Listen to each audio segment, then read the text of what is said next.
Ini gelas. Gelas yang kita pakai untuk minum disebutkan di dalam Al-Quran dan hadis Nabi Muhammad SAW loh sahabat Aliman. Selengkapnya simak di Yuk Cari Tahu. Yuk Cari Tahu.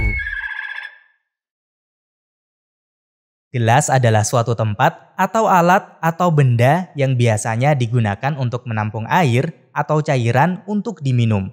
Volume gelas biasanya sekitar 500 mili. Gelas di dalam bahasa Arab adalah kubun.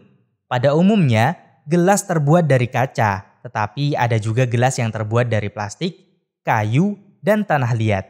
Gelas yang terbuat dari kaca biasanya bening, tetapi ada juga gelas yang berwarna, dicetak print, dan diberi hiasan. Jika dibandingkan dengan cangkir yang memiliki pegangan, gelas biasanya lebih tinggi, tanpa pegangan, dan bisa menampung lebih banyak air. Allah Subhanahu wa Ta'ala menyebutkan gelas di beberapa surat loh sahabat Aliman, seperti pada surat Az-Zukhruf ayat 71. Allah Subhanahu wa Ta'ala berfirman yang artinya, kepada mereka diedarkan piring-piring dan gelas-gelas dari emas, dan di dalam surga itu terdapat apa yang diingini oleh hati dan segala yang sedap dipandang oleh mata, dan kamu kekal di dalamnya. Quran surat Az-Zukhruf ayat 71. Kemudian di surat Al-Waqi'ah ayat 18, Allah Subhanahu wa Ta'ala berfirman yang artinya, dengan membawa gelas, cerek, dan minuman yang diambil dari air yang mengalir. Quran surat Al-Waqi'ah ayat 18. Dan di surat lainnya, Allah Subhanahu wa Ta'ala berfirman yang artinya, dan gelas-gelas yang tersedia di dekatnya. Quran surat Al-Ghasyiyah ayat 14. Dalam sebuah hadis, Rasulullah SAW mewasiatkan kepada para kaum lelaki, yakni irfaq bil qawarir, yang artinya lembutlah kepada gelas-gelas kaca, maksudnya para wanita. Hadis riwayat Al-Bukhari.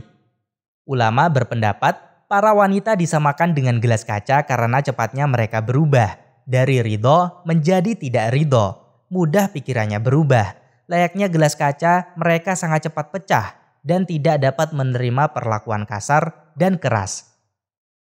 Di dalam hadis lainnya, yaitu hadis dari Ibnu Abbas radhiyallahu taala anhuma, Nabi Muhammad SAW melarang bernafas di dalam gelas atau meniup isi gelas. Hadis riwayat Ahmad dan At-Tirmidzi dan disahihkan oleh Syu'aib Al-Arnaud. Imam An-Nawawi rahimahullahu taala mengatakan, larangan bernafas di dalam gelas ketika minum termasuk adab karena dikhawatirkan akan mengotori air minum atau ada sesuatu yang jatuh dari mulut atau dari hidung atau semacamnya. Syarah Sahih Muslim jilid 3 halaman 160. Itu dia sahabat Aliman, kita sudah membahas tentang gelas yang disebutkan di dalam Al-Quran dan hadis Nabi Muhammad SAW.